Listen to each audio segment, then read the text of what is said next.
Ya, Assalamualaikum warahmatullahi wabarakatuh dan selamat sore Tribuners. Kita kembali dalam program Ngopi, tentu saja masih bersama saya Kinan Aulia. Pada kesempatan kali ini kita sudah mengundang satu narasumber dan beliau juga merupakan Wakil Dekan Bidang Kemahasiswaan dan Alumni serta Kemitraan Fakultas Ekonomi Bisnis Universitas Hasanuddin. Nah, dan pada kesempatan ini juga kita akan membahas satu topik yang sangat menarik yang dimana juga sampai saat ini menjadi perbincangan di berbagai tempat khususnya di mana tema kita hari ini yakni mengenai dibalik rencana pemerintah menaikkan harga bahan bakar minyak ataupun juga BBM. Langsung saja saya mau menyapa sudah berada di ruang virtual Zoom Bapak Dr. Anas Iswanto Anwar SEMA CWM. Assalamualaikum warahmatullahi wabarakatuh dan selamat sore Pak. Waalaikumsalam, selamat sore. Thank you sudah mengundang. Thank you. Iya baik, terima kasih Pak.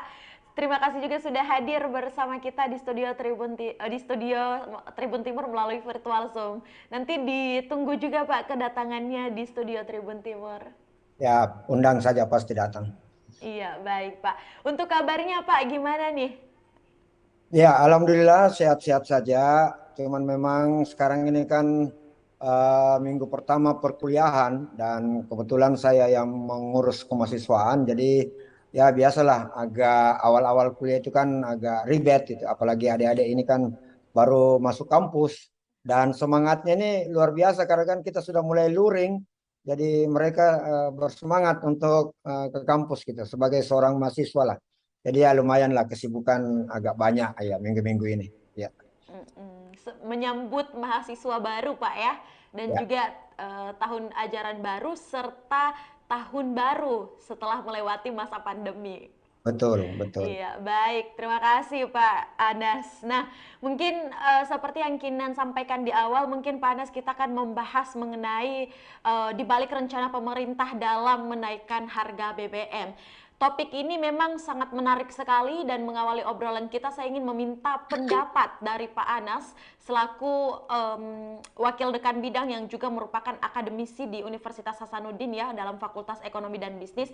Bagaimana Anda memandang terhadap rencana pemerintah dalam menaikkan harga bahan bakar minyak tentunya? Silakan. Ya, baik. Terima kasih. Memang isu yang diangkat kali ini oleh Ngovi ya, Ngovi Tribun Timur gitu, memang menarik karena lagi trending topik lah dibanding kasus yang satu itu, yang kepolisian itu kan juga ramai gitu. Nah, berbicara tentang rencana kenaikan gitu ya, yang berkaitan dengan BBM, ini memang selalu menimbulkan gejolak dan pro kontra. Kenapa? Karena kebijakan yang berkaitan dengan BBM itu kan kebijakan yang tidak populis sebenarnya. Karena dampak dari kegiatan itu, dampak dari kenaikan itu kan sangat terasa bagi masyarakat kita. Jadi dalam kondisi sekarang, di samping kita tahu ekonomi global yang belum begitu stabil, kemudian isu-isu pertikaian beberapa negara juga yang sangat mengganggu, akhirnya yang kita khawatirkan terjadi kenaikan harga pada beberapa komoditas itu terjadi. Kemudian kalau kita lihat juga kasus pandeminya ini belum berakhir, jadi sebenarnya masyarakat kita ini masih sangat masih sangat kesulitan di dalam mengarungi kehidupan akhir-akhir ini. Seperti kita tahu bahwa masih terasa daya beli masyarakat kita atau purchasing power parity itu kan masih sangat rendah. Kemudian muncul lagi isu yang rencana kenaikan BBM ini. Nah, ini yang saya katakan, saya perumpamakan bahwa kita jatuh dari tangga, kemudian ketimpa tangganya lagi, belum selesai itu ada lagi pot yang jatuh kena kepala kita gitu. Itulah kondisi sebenarnya, kondisi masyarakat real kita sekarang, terutama untuk masyarakat menengah ke bawah. Karena memang masyarakat menengah ke bawah ini yang paling terasa dampak kalau terjadi kenaikan BBM ini. Karena tidak bisa dipungkiri, maka pasti yang namanya inflasi itu pasti akan menyergap ketika terjadi kenaikan BBM. Kenapa? Karena BBM kita kan ini sesuatu komoditi yang dia menjadi leading sektor terhadap price, terhadap harga.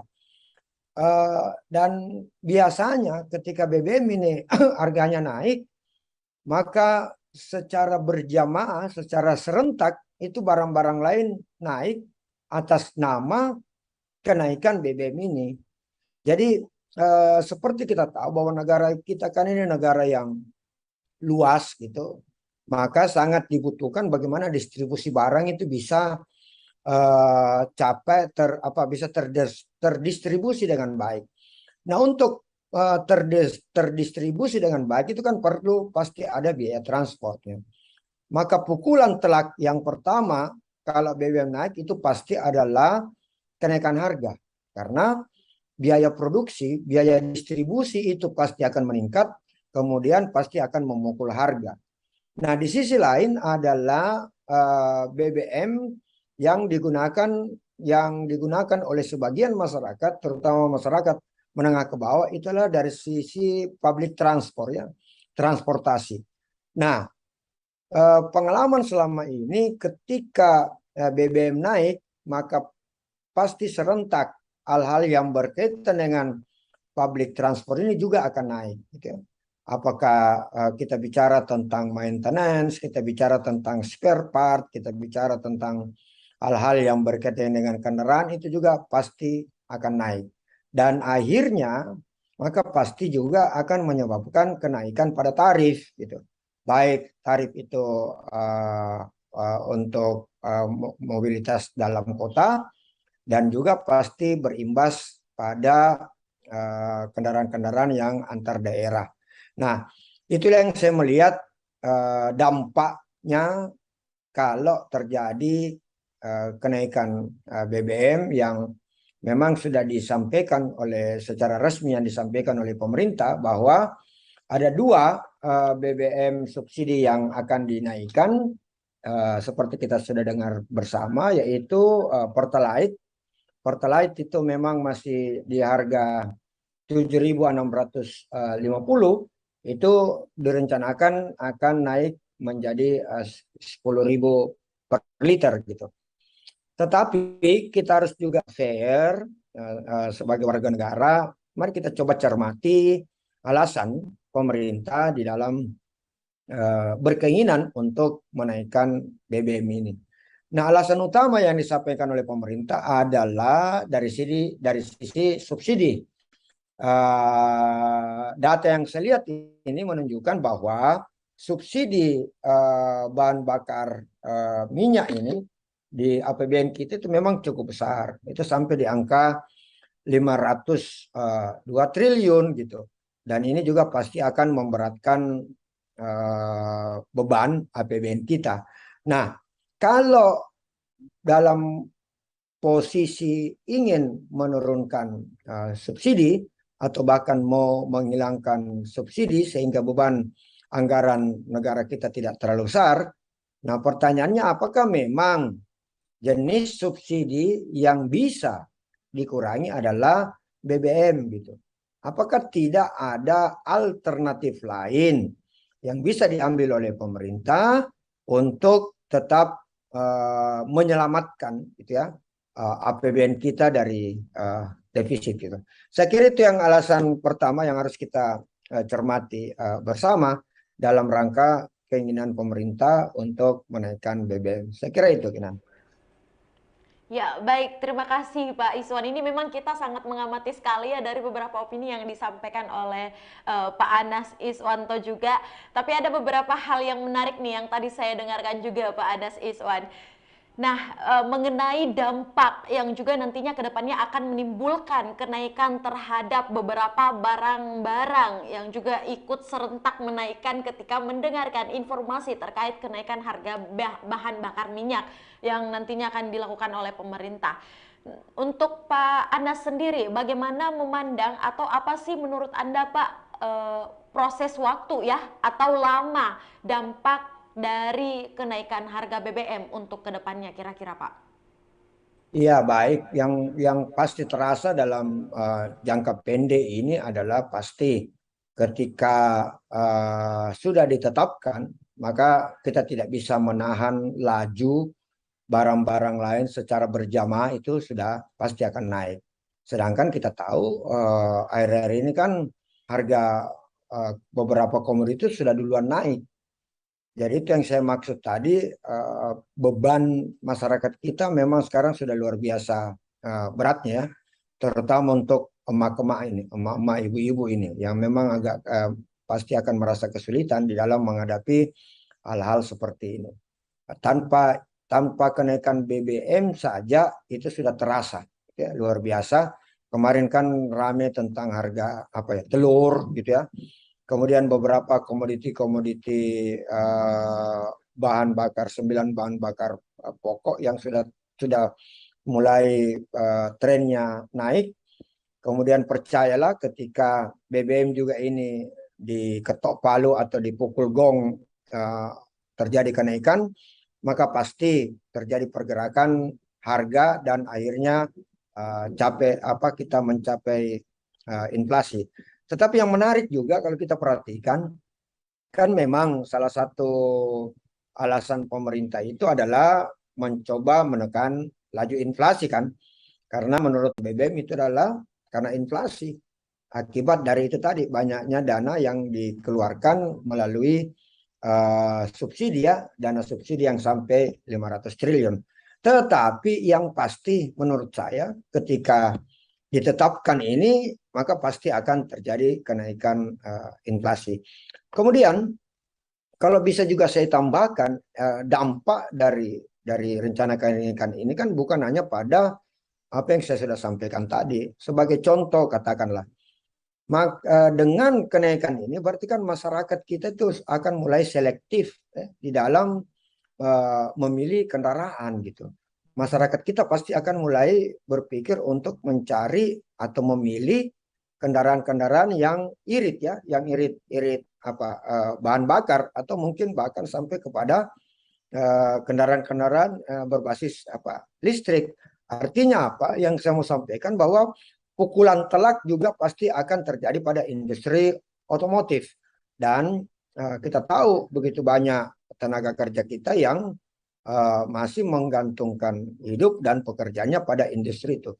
Jadi mata rantai atau multiplier efek tidak atau mungkin berpihak kepada UMKM katakanlah itu. Dan itulah tugas pemerintah untuk menggerakkan semua sektor ekonomi.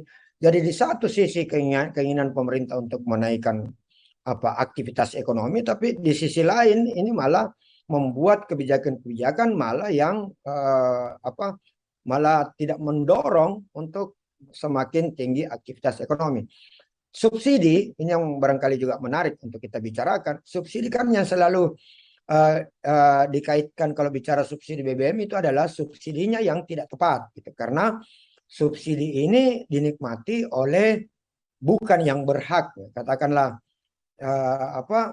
subsidi yang sebenarnya hanya sampai untuk masyarakat menengah ke bawah atau UMKM itu malah juga dinikmati oleh kelompok-kelompok menengah ke atas. Nah itu persoalan lain yang bisa kita carikan solusinya gitu ya.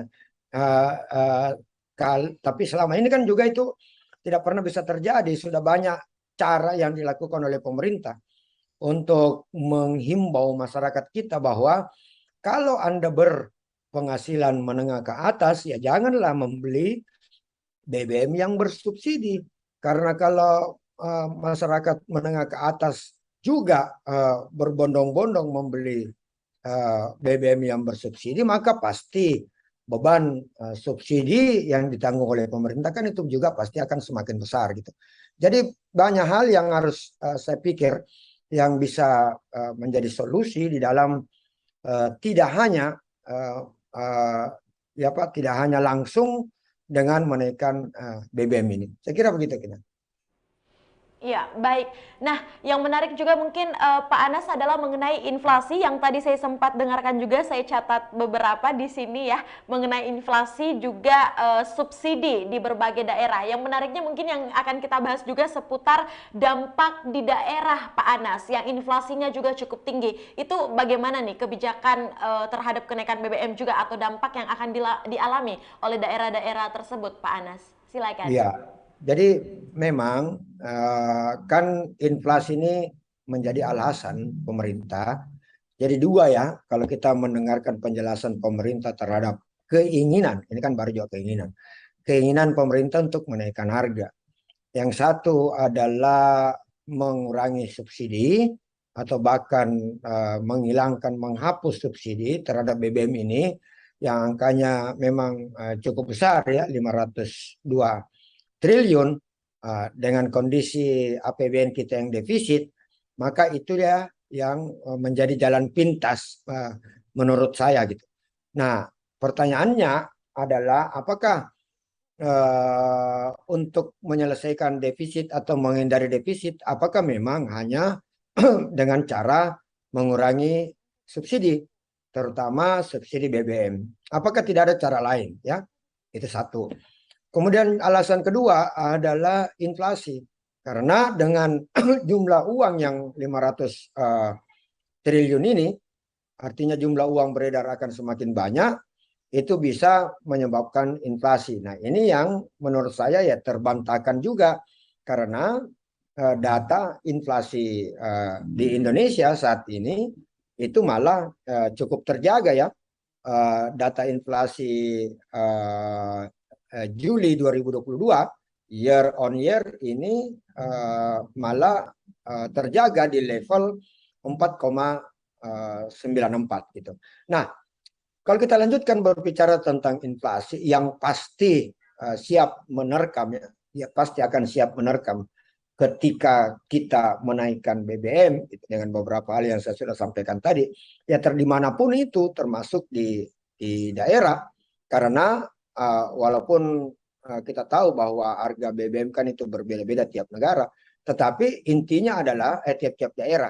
Tapi intinya adalah berbeda harga jual pun pasti akan naik, ya kan? Karena kebijakannya adalah menaikkan. Di daerah manapun pasti akan naik, persentasenya pasti akan naik. Nah, ketika harga BBM itu adalah naik, maka inflasi pasti akan terjadi dan dia akan merangkak dengan pasti ya. Jadi harga-harga itu merangkak dengan pasti dan akhirnya terjadi inflasi. Dan kita tahu inflasi ini adalah sesuatu yang memang kita takuti bersama gitu. Karena kalau terjadi inflasi itu pasti akan mempengaruhi daya beli masyarakat. Jadi bisa kebayang tidak, dari satu sisi pendapatan masyarakat, sebagian besar masyarakat yang menengah ke bawah ya. Kalau kita bicara menengah ke atas dia tidak terpengaruh dengan ini karena kemampuan daya belinya juga cukup tinggi. Jadi ketika income masyarakat belum stabil, bahkan ada yang turun, bahkan ada juga yang belum mendapatkan pekerjaan, kemudian pasti daya beli turun, gitu ya. Nah, kemudian ditambah lagi dengan kenaikan harga. Wah, berat ini, berat kaitannya ini ya. Jadi di satu sisi daya beli masyarakat rendah, kemudian barang yang mau dibeli ini akan naik. Berarti kemampuan masyarakat, kemampuan daya beli masyarakat itu akan terpukul. Dan akhirnya ya kembali lagi, ketika daya beli masyarakat kurang, maka pasti demand for barang juga akan berkurang, maka pasti terganggulah produksi, terutama produksi-produksi yang dilakukan oleh teman-teman yang di UMKM gitu. Dan itu akan berantai seperti itu dan akhirnya kita semua pasti akan mengalami kesulitan dan jangan harap pertumbuhan ekonomi bisa baik dan akhirnya kesejahteraan masyarakat juga pasti tidak mungkin akan naik. Nah, itu kaitannya kira-kira. baik, terima kasih Pak Anas. Memang ada keterkaitan ya antara satu sektor dan sektor yang lainnya. Bahkan mungkin beberapa kenaikan yang akan terjadi ke depannya terhadap inflasi yang semakin tinggi maupun juga daya beli masyarakat yang tadi kita sudah sampaikan juga. Nah, tapi mungkin ada pertanyaan yang menarik juga mungkin Pak Anas, bagaimana mungkin dengan kenaikan BBM ini, apakah ini akan berpengaruh ataupun juga akan berlanjut hingga pada musim pemilu di 2024 nanti, Pak Anas? Silakan. Pertanyaanmu ini menggelitik ya. Boleh dijawab secara kacamata Pak Anas sebagai apa mungkin akademisi, boleh sebagai rakyat juga boleh ya. Atau apapun Iya, mungkin Pak. Ya, iya, itu yang silakan. saya sampaikan tadi bahwa kebijakan ini tidak populis gitu. Jangan harap kebijakan ini akan terjadi di dekat-dekat pemilu. Biasanya begitu, karena pasti tidak populis. Ini yang kebijakan yang pasti akan dihindari. Jadi mungkin saja masih karena pemilunya masih jauh, maka ya biasanya kan pencitraannya itu dekat-dekat pemilu, ini kan masih jauh. Jadi dihantam memang ini yang berat-berat kepada masyarakat. Jadi kalau menurut saya kembali lagi adalah waktu penerapan. Kebijakan-kebijakan itu juga harus punya sense of apa ya, sense of crisis kira-kira ya. Pemerintah ini kita harap juga punya rasa apa kepedulian, gitu ya. Harus sense of crisis gitu. Saya kira tidak terbantahkan bahwa masyarakat kita dalam kondisi sekarang ini kan masih kesulitan gitu ya, belum berada pada keadaan-keadaan normal gitu ya. Kemudian kita tahu juga ekonomi global ini juga penuh dengan uncertainty. Ya, ekonomi global juga penuh dengan ketidakpastian. Itu juga pasti sangat mengganggu. Nah, apakah tidak bisa ditunda dulu gitu ya sampai keadaan benar-benar baik gitu, karena kalau ditetapkan dalam waktu yang dekat ini maka pastilah masyarakat kita akan berteriak gitu ya, akan kesulitan di dalam menghadapi kehidupan ini gitu. Sense of crisis terutama yang saya maksud adalah tengoklah masyarakat kita yang menengah ke bawah gitu. Yang itu yang pasti akan terasa dampaknya gitu ya. Karena dari yang pertama saya bilang tadi daya belinya turun, maka kesian untuk hidup sehari-hari saja pasti akan mengurangi takarannya atau mengurangi apapun untuk mencukupi kebutuhan sehari-hari. Kemudian transportasi pasti juga akan naik ya, biaya transport buat anak-anak sekolah kita itu pasti juga akan naik. Kemudian dunia usaha juga begitu ya. Belum belum apa inputnya, belum bahan bakunya yang naik, kemudian ditambah lagi dengan biaya produksinya juga akan naik, ditambah biaya transportnya juga akan naik. Nah, bagi teman-teman yang di UMKM, jalan pintasnya dia adalah menaikkan harga ya untuk menutupi menutupi kerugian akibat dari BBM yang naik ini. Nah, coba bisa dibayangkan di satu sisi teman-teman kita dari UMKM ini mau menaikkan harga, tapi di sisi lain permintaan atau konsumen itu kan daya belinya turun. Ya, jangan menaikkan harga yang sekarang saja belum tentu kebeli oleh konsumen atau masyarakat kita. Apalagi kalau dinaikkan harga itu. Nah, itu yang barangkali perlu pemerintah juga memikirkan kembali sembari mencari waktu yang tepat dan juga sembari mencari alternatif solusi yang lain dibanding hanya mengkorek-korek BBM ini. Karena BBM ini seperti saya katakan tadi dia adalah price leader gitu. Karena kalau BBM naik maka pasti barang-barang lain juga berjamaah akan naik atas nama kenaikan BBM. Itu tuh biasanya begitu, pengalaman selama ini seperti itu pengaruh dari kenaikan harga BBM. Kira gitu. Ya, oke baik. Terima kasih untuk Pak Anas. Ini memang kalau kita bahas mengenai apa namanya rangkaian untuk menyambut pemilu memang agak-agak berat Pak Anas ya. Agak-agak ada hubungan-hubungan tipis-tipis gitu loh Pak. Nah, Betul. terkait mungkin kita kembali lagi terhadap kenaikan harga BBM ataupun juga inflasi ya yang tadi berkaitan juga. Menurut Pak Anas sendiri yang memandang sebagai dekan di FEB juga Unhas khususnya, bagaimana sih mungkin atau adakah dampak positif dari kenaikan harga BBM tersebut ke depannya? Entah ini mungkin dampak positif bagi pemerintah atau bagi masyarakat atau siapa saja ini kira-kira sektor yang akan diuntungkan, Pak? Silakan. Iya, iya, memang setiap public policy itu kan ada plus minusnya. Ya, pasti ada positif dan negatifnya. Kalau positifnya tentu ada. Kalau kita lihat alasan pemerintah, mudah-mudahan pemerintah konsisten ya.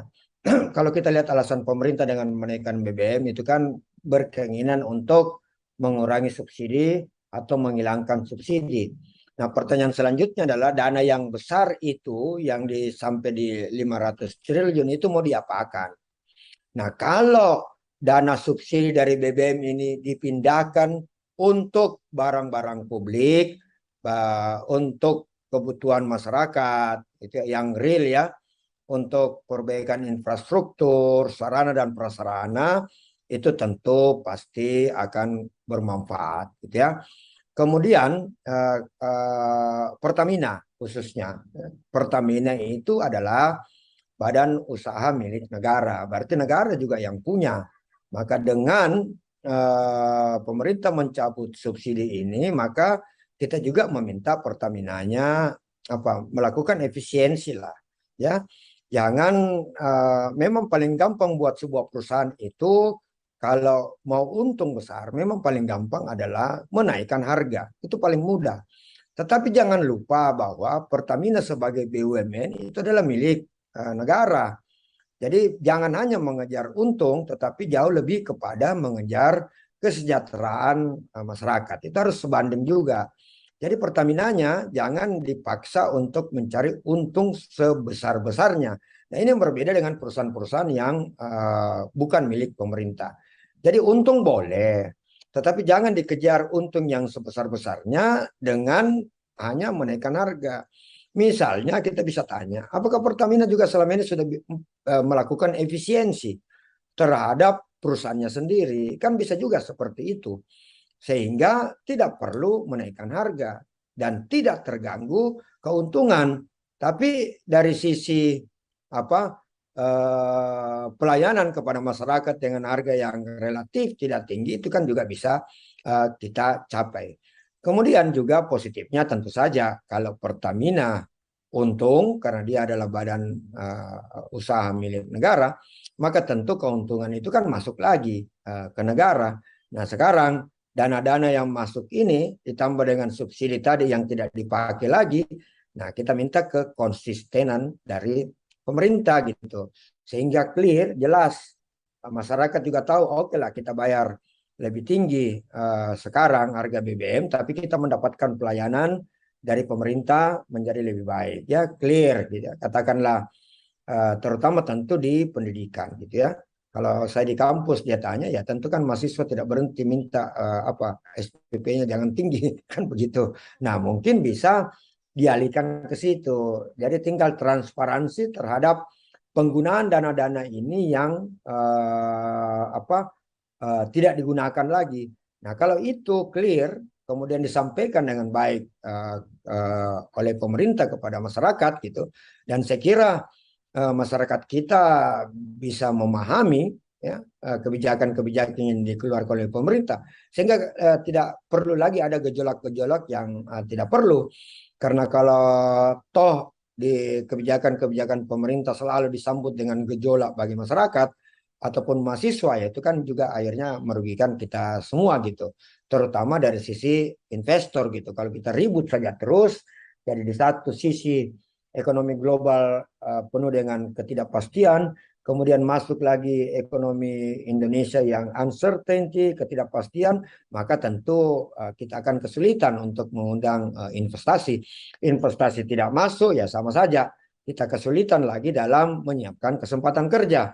Nah, ketika kita kesulitan menyiapkan kesempatan kerja, ya ujung-ujungnya pasti akan menyebabkan pengangguran bertambah, kemiskinan bertambah. Nah, persoalan lain lagi, karena bukan persoalan ekonomi yang muncul, sampai juga kepada persoalan-persoalan sosial lainnya. Ya. Pak Anas, memang kalau kita melihat ada beberapa faktor yang pastinya kedepannya akan berpengaruh juga, baik dari sisi Pertamina, pemerintahan, sektor masyarakat, dan yang lainnya. Nah, mungkin pastinya sebelum kita berakhir ya di diskusi ini, tentu saja masih ada pertanyaan juga Pak Anas, ini nggak apa-apa ya, banyak-banyakin pertanyaan. Silakan, silakan. Ya, mumpung kita ketemunya di ruang virtual Pak, jadi memanfaatkan juga nih. Nah, Ya. mungkin selanjutnya dari dampak di daerah yang inflasi tinggi yang tadi disampaikan, kalau Pak Anas melihat kira-kira nanti apa saja sih sektor yang akan terjadi kenaikan harga paling tinggi? Mungkin dari sektor barang, makanan, kuliner, atau apa nih Pak yang Anda bisa teropong dari sekarang dengan dampak kenaikan dari kenaikan dari harga bahan bakar minyak?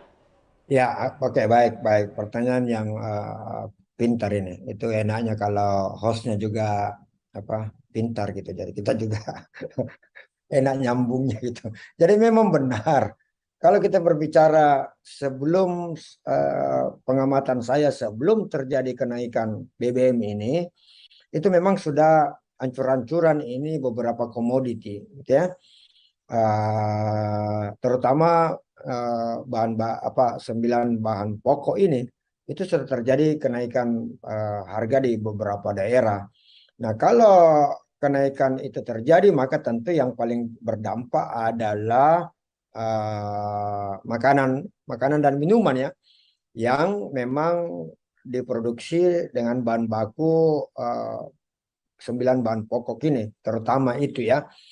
Kemudian yang berikut adalah di tingkat daerah itu ada yang namanya TPID ya, Tim Pengendali Inflasi Daerah, di mana kita tahu tim ini dibentuk bekerja sama dengan Bank Indonesia untuk mengendalikan inflasi.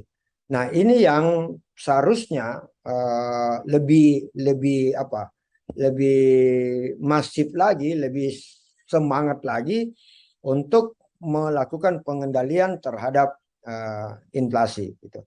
Terutama untuk barang-barang yang harus didatangkan dari luar gitu, dari daerah lain. Kan banyak tidak semua tidak semua konsumsi suatu daerah itu kan diproduksi oleh daerahnya sendiri. Banyak barang yang dari tetangga atau dari daerah lain. Dan ini pasti akan mengalami kenaikan. Kenapa? Karena biaya transportasinya juga kan naik. Nah, ini yang harusnya serius dicermati dan dipantau oleh pemerintah daerah, sehingga kalau memang mau membantu masyarakat kan bisa saja itu malah yang disubsidi oleh pemerintah daerah. Termasuk tadi dunia usaha yang jelas terdampak, ini lagi yang jelas, karena kan tidak semua terdampak. Nah, ini yang kadang-kadang kebijakan kita yang menurut saya kurang tepat gitu, karena kadang-kadang melakukan generalisasi terhadap suatu masalah, padahal tidak semua yang terdampak. Jadi seperti contoh tadi misalnya, setelah kita mengamati, kita lihat bahwa katakanlah industri kuliner yang sangat terdampak. Mungkin saja sektor lain tidak dampaknya tidak sebesar itu. Nah, itu yang harusnya pemerintah bisa membantu pemerintah daerah, maksud saya, karena itu ranah daerah dengan berbagai macam cara, misalnya ya, apakah juga kembali lagi melakukan subsidi ataukah mungkin melakukan pengurangan terhadap pajak daerah dan retribusi daerah sementara ya, sementara sampai menunggu keadaan menjadi lebih baik lagi, normal, dan akhirnya juga kembali ke normal. Dan itu harus memang kita membutuhkan kepedulian juga bagi pemerintah daerah khususnya untuk mencermati kondisi masyarakat. Nah, ini yang bagus. Di satu sisi juga bagaimana meningkatkan sektor ekonomi lokal gitu ya. Ekonomi lokal, sehingga UMKM lokal ini juga termanfaatkan dengan pasar lokal gitu. Jadi menurut saya kadang-kadang kita juga terlalu latah, semua sibuk untuk berbicara tentang ekspor gitu. Apa yang mau diekspor? Apa memang ada negara lain yang mau membeli barang-barang ekspor kita? Bukan saya anti ekspor, tidak, tetapi menurut saya adalah jauh lebih baik dengan jumlah penduduk kita yang banyak, pasar lokal kita yang banyak. Kenapa tidak memanfaatkan pasar lokal dulu untuk UMKM lokal? Nah, itu yang harus didorong. Barulah kita juga memikirkan setelah lokal gitu. Apakah antar daerah, bahkan mungkin ekspor gitu. Nah, itu banyak hal sebenarnya yang bisa dilakukan oleh pemerintah daerah, tapi tentu saja kita berharap kembali lagi sense of crisisnya juga dimiliki oleh daerah, kemudian rasa memiliki juga harus dimiliki oleh seluruh penduduk di daerah itu. Nah, kalau itu terjadi, saya kira banyak hal yang sebenarnya lebih mudah bisa diselesaikan dalam kondisi yang saya sampaikan tadi ini masih penuh dengan ketidakpastian gitu. Saya kira itu. Ya, baik. Terima kasih Pak Anas. Ini kita sudah langsung mendapatkan strategi ya, kalau dalam retail nih strategi marketing Pak. Nah, tapi mungkin ini strategi untuk pemerintah ya, yang juga bisa menjadi masukan terhadap kebijakan yang nantinya mungkin akan dikeluarkan untuk difikirkan dulu secara matang-matang beberapa impact, dampak negatif maupun juga positif yang akan terjadinya terhadap satu keputusan seperti yang disampaikan Pak Anas. Tapi Pak Anas, satu pertanyaan lagi boleh Pak ya? Boleh, boleh, boleh, boleh. Iya, baik. Ada dua poin yang tadi saya highlight sebenarnya dalam tanggapan Anda mengenai sense of crisis. Nah, berbicara mengenai sense of crisis ini sendiri, Pak Anas, tentu saja pastinya akan ada beberapa faktor yang akan mempengaruhi sehingga akan berdampak juga terhadap perekonomian yang ada di negara kita ya, khususnya di Indonesia. Mungkin menurut Anda, Pak Anas, bisa memberikan tips and trick ataupun juga mungkin strategi atau mungkin apa nih yang bisa kita lakukan ketika memang kebijakan tersebut tetap dikeluarkan ataupun juga tetap diputuskan oleh pemerintah agar kondisi ekonomi bisa tetap terjaga mungkin dan inflasi tidak tinggi dan bisa masyarakat juga bisa tetap sejahtera mungkin. Pak Anas, silakan. Oke, oke, baik. Memang setiap kejadian itu kita harus ambil hikmahnya ya, kita harus ambil pelajaran gitu. Jadi kalau memang misalnya toh akhirnya pemerintah tetap menaikkan BBM, maka ya kembali lagi kepada kita semua gitu. Terutama saya fokus untuk menengah ke bawah ya. Kalau menengah ke atas itu saya kira dia tidak terlalu terpengaruh ya. Nah, kita yang menengah ke bawah ini yang kadang-kadang kita tidak melupakan ada yang disebut sebagai emergency fund gitu ya. Dana-dana emergency. Jadi sama ketika terjadi COVID itu yang kelihatan kesulitan, bingung itu adalah kelompok-kelompok yang tidak punya emergency fund gitu, tidak punya dana-dana yang disiapkan untuk menghadapi hal-hal yang bisa saja terjadi. Tidak hanya persoalan pandemi, gitu ya, bisa saja sakit atau dapat bencana lain-lain sebagainya.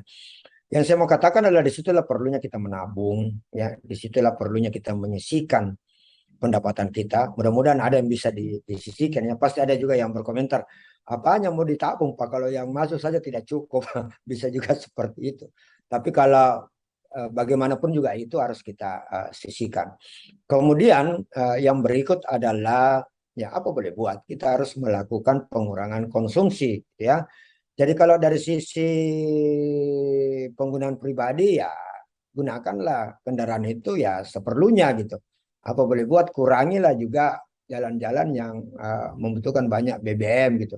Atau mungkin bisa kembali ke sepeda ya. Saya ini suka sepeda. Saya ini pasapeda ya. Jadi gunakanlah sepeda gitu. Harus kita berani untuk menghadapi hal-hal berikut itu.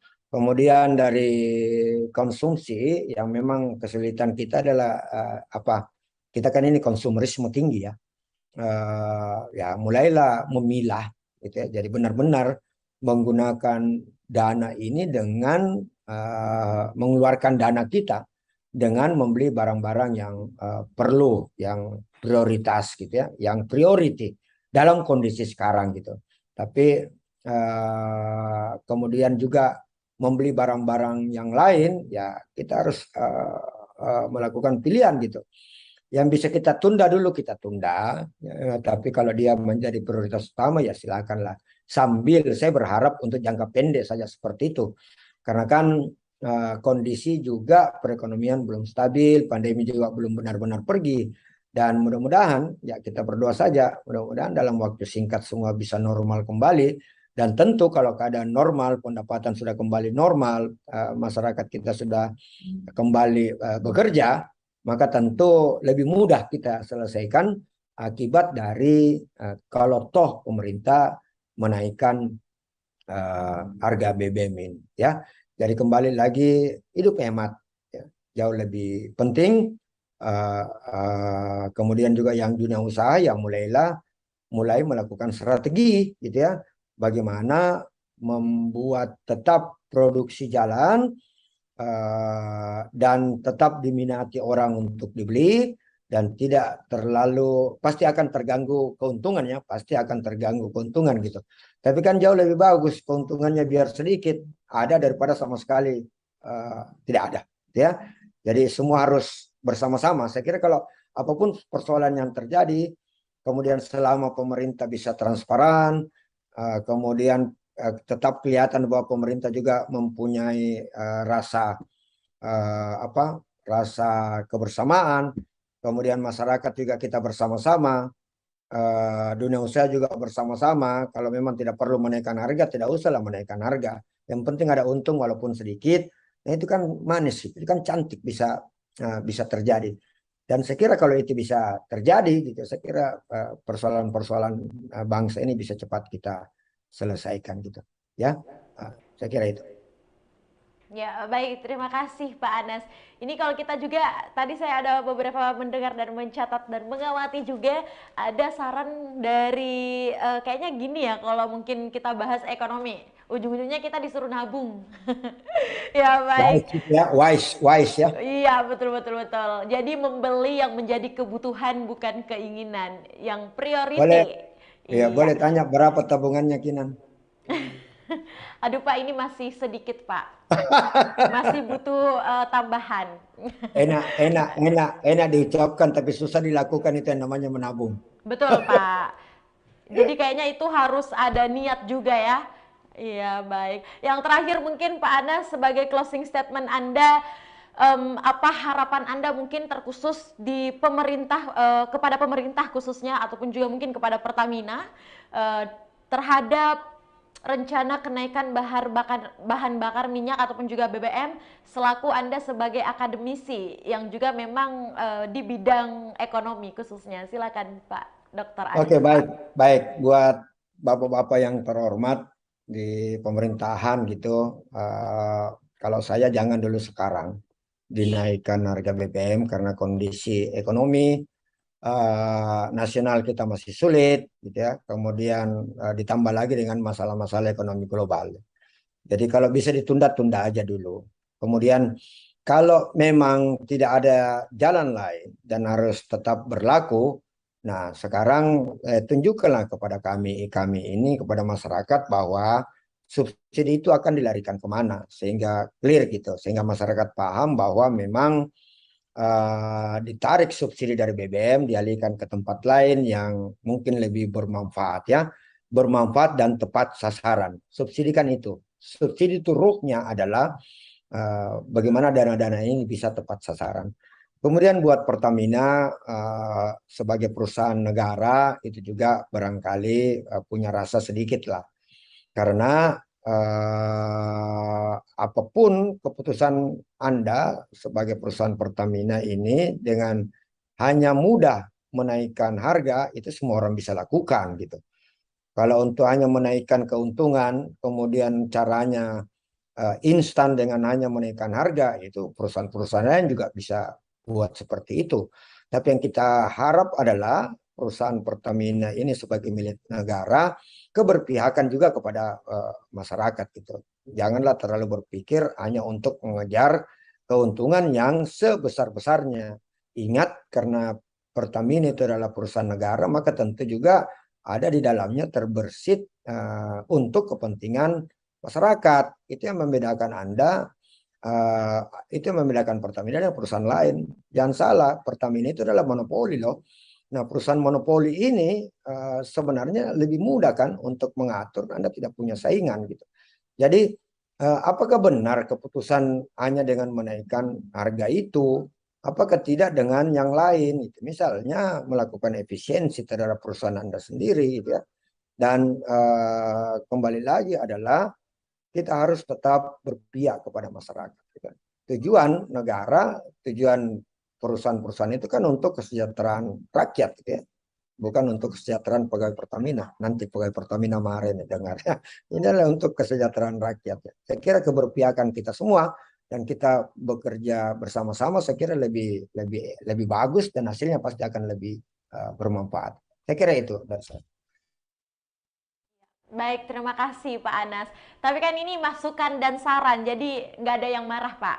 Mudah-mudahan. Baik, terima kasih Pak Dr. Anas Iswanto Anwar, SEMA CWM selaku Wakil Dekan Bidang Kemahasiswaan, Alumni dan Kemitraan Fakultas Ekonomi Bisnis Universitas Hasanuddin. Kita berikan dulu aplaus yang sangat meriah secara virtual mungkin. Terima kasih banyak Pak untuk diskusi hangat dan luar biasanya serta edukasi mengenai rencana pemerintah terhadap kenaikan BBM. Bahkan kita membahas juga loh tentang keadaan ekonomi yang ada di negara kita dan juga keadaan inflasi di setiap daerah. Semoga nanti bisa bertemu secara langsung Pak di studio Tribun Timur. Kami akan menunggu waktunya dengan senang hati. Dan pastinya sampai bertemu lagi untuk Pak Dr. Anas. Semoga sehat selalu, sukses terus juga Pak. Dan selalu menginspirasi untuk banyak orang. Terima kasih. Baik Tribuners, itulah mungkin obrolan kita dalam program Ngobrol Virtual bersama Bapak Dr. Anas. Dalam program Ngopi ini membahas mengenai kenaikan harga BBM. Dan sampai bertemu lagi di episode berikutnya dengan tema dan narasumber yang pastinya selalu menarik dan mengedukasi serta menginformasi Tribuners dimanapun berada. Saya Kinan Aulia, mewakili kru yang bekerja pamit. Terima kasih, selamat sore dan sampai jumpa. Wassalamualaikum warahmatullahi wabarakatuh.